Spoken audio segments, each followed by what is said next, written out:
오늘 생명의 말씀은 창세기 12장 1절에서 5절까지입니다. 제가 먼저 읽겠습니다. 여호와께서 아브라함에게 이르시되 너는 너의 고향과 친척과 아버지의 집을 떠나 내가 네게 보여줄 땅으로 가라.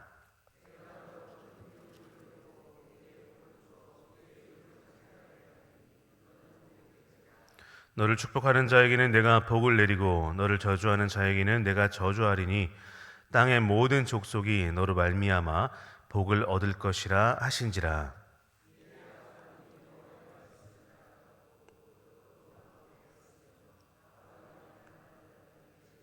함께 읽겠습니다. 아브라함이 그의 아내 사레와 조카 롯과 하란에서 모은 모든 소유와 얻은 사람들을 이끌고 가나안 땅으로 가려고 떠나서 마침내 가나안 땅에 들어갔더라. 아멘. 오늘도 새벽 예배 가운데 나오신 여러분들을 주님의 이름으로 축복하고 환영합니다. 오늘 우리가 읽은 창세기 12장 1절에서 5절 말씀을 가지고 아브라함이 받은 복이란 이란 제목으로 함께 은혜를 나누고자 합니다. 우리가 오늘 읽은 말씀은 너무도 유명한 말씀이고 우리가 잘 알고 있는 말씀입니다. 많이 읽고 많이 듣고 했던 우리에게 익숙한 그런 본문이기도 합니다. 하나님께서 아브라함이 나타나서 아브라함에게 약속의 땅으로 가라라고 하는 그런 장면을 담고 있습니다. 그런데 이 며칠 이 말씀을 묵상하는 가운데 제 마음에 이런 생각이 들었습니다. 과연 저에게 하나님께서 나타나셔서 아브라함과 똑같은 복을 주겠다고 하시면서 너는 지금 너의 집을 떠나서 내가 인도할 땅으로 가라 라고 한다면 과연 나는 기꺼이 나아갈 수 있을까? 아브라함이 받은 복을 나에게 그대로 주시겠다고, 아니 혹은 10배로 주시겠다고 한다면 나는 정말로 나의 집을 버리고, 물론 버릴 집이 없지만 지금 살고 있는 집을 떠나서 모든 것을 가지고 하나님의 인도하심을 따라 나아갈 수 있는가? 라는 생각이 들었습니다. 그리고 솔직한 마음으로 쉽지 않겠다라고 하는 생각도 들었고, 그렇다면 과연 아브라함이 받은 복은 정말로 무엇일까? 아브라함은 정말 복을 받았을까라고 하는 질문들이 제 마음 가운데 떠올랐습니다. 아브라함은 금수저 출신이었습니다. 우리가 성경에는 아브라함의 배경에 대해서 잘 기록되어 있지는 않지만 아브라함은 우르 지역에서 데라라고 하는 사람의 아들로 태어났습니다. 데라는 그 당시 우르 지역의 해신과 달신을 관장하는 그런 종교 지도자였습니다. 지금 뭐 무당이나 이런 정도는 아니고 종교를 관장하는 공무원이었다라고 생각하시면 좋을 것 같습니다. 우르라는 그 당시에 굉장히 큰 도시에 종교를 관장하는 공무원의 아들로 태어났고, 아브라함에 대한 기록들을 살펴보면 아브라함은 천문학자였다라고 합니다. 공무원의 아들로 태어나서 천문학을 공부할 정도였으면 나름 금수저였고 잘 살았으리라 생각을 합니다. 그런 아브라함에게 갑자기 하나님께서 나타나서 너는 이제 모든 것을 버리고 떠나라. 내가 약속의 땅으로 인도하겠다라고 말씀하시는 장면이 오늘 장면임을 우리는 알 수 있습니다. 과연 우리가 아브라함과 같은 복을 기대하며 나아갈 수 있을까? 쉽지 않다는 생각이 들었습니다. 여러분들 생각을 해보십시오. 여러분들이 20, 30년 평생 몇십 년을 열심히 노력을 해서 이 장이동 자기 아파트 들어갔는데 이삿짐을 다 풀고 정리한 그날 밤 하나님께서 나타나셔서 너의 집을 버리고 내가 인도할 땅으로 가라. 쉽지 않죠. 쉽지 않습니다. 그리고 실제로 아브라함이 그 가나안 땅에 들어가서 경험한 일들을 우리가 쭉 살펴보면 과연 정말로 아브라함은 복을 받았을까? 하나님께서 오늘 내가 너에게 복을 준다 정도가 아니라 2절을 보시면 너는 복이 될지라 라고 말씀하시는데 정말로 아브라함은 그 모든 것을 버리고 약속의 땅에 들어가서 복이 되었을까? 복을 받는 정도를 넘어서서 복이 되었을까? 과연 오늘날 오늘 밤에 하나님께서 우리의 꿈에 나타나셔서 모든 것을 버리고 나아가라고 한다면 정말로 우리는 아브라함이 받은 그 복을 기대하면서 하나님의 인도하심을 따라 나아갈 수 있을까? 제 솔직한 심정으로는 쉽지 않겠다라는 그런 생각이 들었습니다. 그렇다면 아브라함은 정말 복을 받은 인생일까? 어떠한 복을 받은 인생일까? 라는 질문을 가지고 오늘 말씀 다시 한번 살펴본 후에 결론적으로는 우리도 아브라함과 동일한 복을 누리겠다 다짐하는 그런 복을 기대하는 저 여러분 되시기를 주님의 이름으로 축복합니다. 고대인들은 복에 대해서 우리와 다른 생각을 가지고 있었습니다. 성경, 특히 신약 같은 경우에 헬라어나 라틴어로 많이 쓰여졌는데 헬라어나 라틴어권에 사는 사람들은 복을 어떤 내용으로 생각하지 않았습니다. 복은 그 당시 사람들이 생각하는 복은 좋은 말을 해주다 이런 뜻이었습니다. 뭐라고요? 다 듣고 계시네요. 네. 좋은 말을 해주다. 이것이 로마 제국, 신약 성경에 쓰여지던 그런 로마 제국 내에서 살고 있던 사람들의 생각이었습니다. 덕담을 해주고 좋은 말을 해주고 이런 것이 복이었다고 생각을 했습니다. 그 시간이 흘러서 영어권 사람들은 이 복을 피와 연관지어 생각했습니다. 이 복이라고 하는 이 영어 단어 bless는 blood라는 피라는 단어에서 파생이 되었습니다. 피를 뿌리면서 재앙을 없애는 것, 동물 제사를 통해 피를 뿌리면서 재앙을 없애는 것, 여기에서 복이라는 단어, 영어 단어가 파생이 되었어요. 그러니까 영어를 사용하는 고대의 사람들은 제사를 통해 동물을 잡고 그 동물의 피를 뿌리면서 재앙을 없애는 것이 곧 복이다라고 생각을 했습니다. 동양어권에 들어와서 비로소 복이라는 것이 우리가 생각하는 복의 개념으로 발전을 합니다. 우리가 생각하는 복이 무엇입니까? 몸이 건강하고 장수하고 자녀들이 잘 되고 평안하게 임종하는 것, 그것이 우리가 생각하는 복의 내용이라고 할 수 있는데 비로소 동양권에 들어와서 서경 같은 책에서 이러한 복의 개념이 등장을 합니다. 그러니까 우리가 생각하는 복과는 굉장히 다르죠. 좋은 말을 해주는 것, 혹은 동물의 피를 통해 피를 뿌리면서 재앙을 물리치는 것, 이것이 고대인들의 복의 개념이었고 동양권에 들어와서야 비로소 우리가 건강하고 장수하고 이런 복의 개념을 생각을 하게 됩니다. 자, 그렇다면 아브라함은 이러한 복을 받았을까요?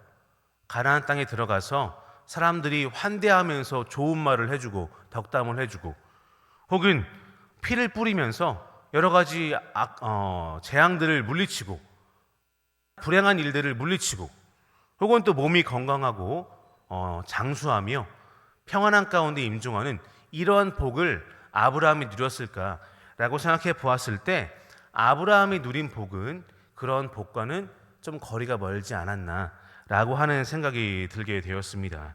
아브라함의 인생을 쭉 살펴보십시오. 아브라함은 가나안 땅에 들어오는 길도 어려웠습니다. 가나안 땅에 들어오는 길 가운데 아버지가 돌아가시죠. 그리고 가나안 땅에 들어와서 바로 무엇을 만납니까? 12장 10절 한번 같이 읽겠습니다. 12장 10절입니다. 가나안 땅에 들어와서 바로 아브라함이 경험한 거예요. 12장 10절 읽겠습니다. 시작. 그 땅에 기근이 들었으므로 아브라함이 애굽에 거류하려고 그리 내려갔으니 이는 그 땅에 기근이 심하였음이라. 아멘. 들어오자마자 기근을 경험합니다. 그래서 이집트로 애굽으로 피난을 갔고 거기에서 우리가 잘 아는 사건을 경험하죠. 아내를 누이라고 속이고 결국에는 여러 가지 재물을 얻어 돌아옵니다. 또 13장에 보면 롯과 갈등을 겪게 됩니다. 아브라함이 데리고 있는 사람들과 롯이 데리고 있는 사람들의 갈등이 생기고 결국은 아브라함과 롯이 서로 헤어지게 됩니다. 14장에 가면 또 주변 민족과 전쟁을 하죠. 주변 민족들이 조카 롯을 잡아가자 아브라함은 또 롯을 구하기 위해 군사를 모아 롯을 구하러 갑니다. 이런 일들이 계속 반복됩니다. 이런 일들을 볼 때 아브라함은 결코 우리가 생각하는 복, 심지어 고대인들이 생각하는 복을 누린 삶은 아니지 않았을까라는 생각을 하게 됩니다. 또 더 시간이 흘러서 아브라함은 무엇을 경험합니까? 아내 사레가 불임이었습니다. 임신을 하지 못하는 그런 아내였죠. 그러다 보니까 또 그 아내의 시종 하갈과 갈등이 생깁니다. 여러분, 매일 집에 갔는데 아내가 둘이에요. 혹은 남편이 둘이에요. 그 사이에서 엄청난 갈등을 합니다. 마음이 편할까요? 엄청 불편합니다. 그 아내와 남편과의 갈등이 매일 있다고 생각을 해보십시오. 집에만 들어가면 아내 혹은 내 남편이 한 명도 아니고 둘이, 그렇죠? 돌아가면서 저에게 불평하고 힘들다고 하고 한다면 얼마나 힘들겠습니까? 아브라함은 그런 삶을 산 것이에요. 결코 평안한 삶이 아니었고 안락한 삶이 아니었고 오히려 우르에서의 삶을 계속 어쩌면 회상하며 그때가 좋았는데 라고 하는 삶을 살지 않았을까 라고 하는 것이 우리가 본문을 통해 유추해 볼 수 있는 그런 내용들이었습니다. 다시 한번 처음 질문으로 돌아가서, 그렇다면 아브라함은 정말 복을 받았을까?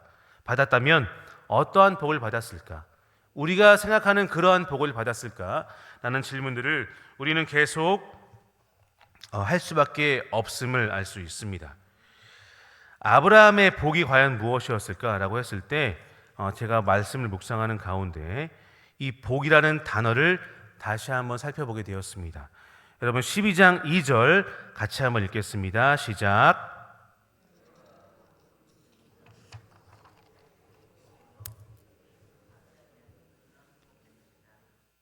여기에서 복이 두 번 등장합니다. 내게 복을 주어가 나오고 너는 복이 될지라가 등장을 합니다. 이 복이라는 단어를 히브리어 원어로 살펴보면 바라크라고 하는 단어입니다. 무엇이라고요? 바라크입니다. 바라크란 단어는 원래 뜻은 엎드리다, 무릎을 꿇다라는 뜻입니다. 굉장히 생뚱맞죠? 복이라고 알고 있는 단어, 이 단어의 히브리어 원어는 바라크인데 이 바라크는 엎드리다, 무릎을 꿇다라는 뜻을 가지고 있습니다. 그러면 12장 2절은 어떤 의미가 되겠습니까? 내가 너로 큰 민족을 이루고 내게 복을 주어, 다시 말해 내게 엎드리는 삶을 주어, 내게 무릎 꿇는 삶을 주어 라는 뜻이 되는 겁니다. 너는 복이 될지라, 너는 무릎 꿇는 자가 될 것이다, 너는 엎드리는 자가 될 것이다, 이런 뜻이 되는 것입니다. 3절, 너를 축복하는 자에게는 내가 복을 내리고 너를 저주하는 자에게는 내가 저주하리니 땅의 모든 족속이 너로 말미암아 복을 얻을 것이라. 너로 아브라함 너를 말미암아 엎드리는 자들이 될 것이다, 무릎 꿇는 자들이 될 것이다 라고 말씀하고 있는 것입니다. 무슨 의미입니까? 아브라함이 받은 복은 무릎 꿇는 인생이 되었다는 것입니다. 엎드리는 인생이 되었다는 것이고 그것이 아브라함이 받은 복이라고 우리는 생각할 수 있는 것입니다. 이 이후의 삶을 보면 아브라함은 삶의 단계마다 어려움을 경험합니다. 아까 말씀드린 수많은 어려움들을 경험해요. 그럴 때마다 아브라함은 어떻게 합니까? 하나님께 나아가서 엎드리는 것입니다. 무릎을 꿇는 것입니다. 그것이 아브라함이 받은 복인 줄 믿으시길 바랍니다. 아브라함은 그런 삶의 어려움 때마다 다른 것을 한 게 아니라 하나님께 나아가 무릎을 꿇었고 엎드렸는데 그것이 하나님이 처음 말씀하신 복이라는 것입니다. 아브라함은 기근 때문에 이집트 땅에 내려갔다가 올라와서 제단을 쌓습니다. 하나님의 이름을 부릅니다. 어떻게 하나님의 이름을 불렀을까요? 엎드려 예배하며 하나님의 이름을 부르는 것입니다. 롯과 헤어진 이후에도 아브라함은 제단을 쌓습니다. 하나님의 이름을 엎드려 무릎 꿇어 부른 것이죠. 아브라함은 이렇게 삶의 모든 순간순간마다 어려움마다 하나님께 나아가서 엎드려 무릎 꿇어 예배하며 하나님의 도우심을 구했고 하나님께 감사를 표현했습니다. 여러분, 이것이 아브라함이 받은 복인 줄로 믿습니다. 우리가 어려움이 있을 때 옆에 사람들에게 불평하고 옆에 사람들을 원망하며 가족들에게 원망하는 것이 아니라 하나님께 나아가서 엎드려 무릎 꿇어 기도할 수 있는 것, 그것이 바로 복인 줄로 믿으시길 바랍니다. 또한 마찬가지로 우리의 삶 가운데 어려움이 있을 때마다 하나님께 나아가 무릎 꿇어 기도하며 이 바라크의 이 바라크의 축복을 누리는 여러분 되시기를 주님의 이름으로 축복합니다. 얼마 전에 식사를 하고 오는 길에 한 성도님께서 간증을 하셨습니다. 제가 그분께 이거를 말씀드리겠다고 미리 양해를 구하지 않았지만 복된 내용이기 때문에 같이 나누어도 큰 무리가 되지 않을까 생각을 합니다. 그분이 가정이 너무 경제적으로 어려워져서 한마디로 쫄딱 망했다고 그분이 표현을 했는데, 쫄딱 망해서 너무 힘들 때 하나님께 기도를 했다고 합니다. 하나님께 기도를 하는 가운데 원망하고 불평할 수 있는데, 원망하고 불평하는 것이 아니라 주변 사람들이 눈에 들어오더라는 것입니다. 무엇이 들어왔냐면, 주변에 여유 있고 복을 받은 사람들이 그 복을 가지고 목사님들을 섬기고 교회를 섬기고 성도들을 섬기는 그러한 모습이 눈에 들어왔다는 것입니다. 그러면서 어떻게 기도했냐면, 하나님, 저도 저렇게 되게 해주세요. 집안이 망했는데 하나님, 제가 빨리 돈 벌어서 집 사게 해주시고 차 사게 해주시고 이렇게 기도한 것이 아니라, 하나님, 제가 빨리 회복되어서 저 성도들처럼 주변 사람들을 섬기고 교회를 섬기고 목사님들을 섬길 수 있는 그런 사람 되게 해주세요. 그런 기도가 나왔다라는 것입니다. 그리고 시간이 흘러 정말로 그렇게 회복이 되어 지금 교회를 섬기고 이웃들을 섬기는데 아주 열심을 내고 있다라고 고백을 했습니다. 그 성도님의 말씀을 듣고 오늘 말씀을 묵상하면서, 이것이 정말 복이구나. 우리가 어려움 가운데 처했을 때, 실패 가운데 처했을 때 사람들을 원망하고 주변 사람들에게 불평을 하는 것이 아니라 하나님께 나아가서 무릎 꿇는 것, 이것이 복이요 복의 출발이구나. 우리가 그런 자세로 나아갈 때 하나님께서는 우리가 무릎 꿇는 그 모습, 하나님께 나아가서 엎드리는 그 모습을 복이라고 여길 뿐더러 더 나아가서 우리가 생각하는 복의 내용도 주시는구나 하는 것들을 생각하게 되었습니다. 여러분, 우리가 살면서 만나는 모든 문제 앞에서 오늘 하나님의 말씀처럼 다른 것을 하는 것이 아니라 하나님께 나아가서 바라크의 신앙, 무릎 꿇고 엎드리는 그런 신앙을 보이는 저 여러분 되시기를 주님의 이름으로 축복합니다. 그러한 신앙의 자세로 나아갈 때 하나님께서 우리에게 아브라함과 동일한 복을 주시고, 더 나아가서 우리가 생각하는 복의 내용들, 건강하고 장수하고 우리의 삶이 회복되고, 더 나아가서 우리가 가진 것을 통해서 이웃들을 섬길 수 있는, 교회를 넉넉하게 섬길 수 있는 그런 모습까지 우리를 인도하실 줄로 믿습니다. 그 바라크의 복을 누리는 여러분 되시기를 다시 한번 주님의 이름으로 축복합니다. 기도하시겠습니다. 하나님, 오늘 아브라함의 말씀을 통해서 하나님께서 우리에게 바라시는 신앙의 모습을 다시 한번 떠올리며 나아갑니다. 하나님, 아버지께서 아브라함에게 주신 그 복은 다른 복이 아니라 하나님께 나아가 무릎 꿇는 복이었고, 아버지께 나아가 엎드리는 복이었음을 다시 한번 우리가 되새기며 나아갑니다. 하나님, 삶의 문제 앞에서 엎드리는 신앙이 되게 하여 주옵소서. 삶의 고민 앞에서 아버지께 나아가 무릎 꿇는 그런 신앙인이 되게 하여 주옵소서. 이 바라크의 복을 누릴 수 있는 우리 한 사람 한 사람 되게 하여 주시고, 우리가 그런 모습으로 나아갈 때 하나님께서 우리의 삶의 구석구석을 어루만지시고 삶의 모든 영역을 회복시키는 그러한 경험을 누릴 수 있는 우리 신생의 모든 성도들 될 수 있도록 인도하여 주옵소서. 감사드리며 예수님의 이름으로 기도드립니다. 아멘.